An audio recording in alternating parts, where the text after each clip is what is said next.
Anh chị em ơi, hôm nay được người yêu cũ chia sẻ một căn nhà này có nhìn hơn 2 tỷ mà ngon lắm anh ạ.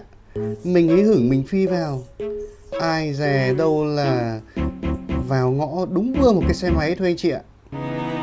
Mình vừa đi mà còn vừa hoang mang cơ. Hơn 6 năm mà làm nghề bất động sản rồi mà lần đầu tiên mình vẫn thấy nó hơi run run mà cảm thấy kén kén anh chị ạ.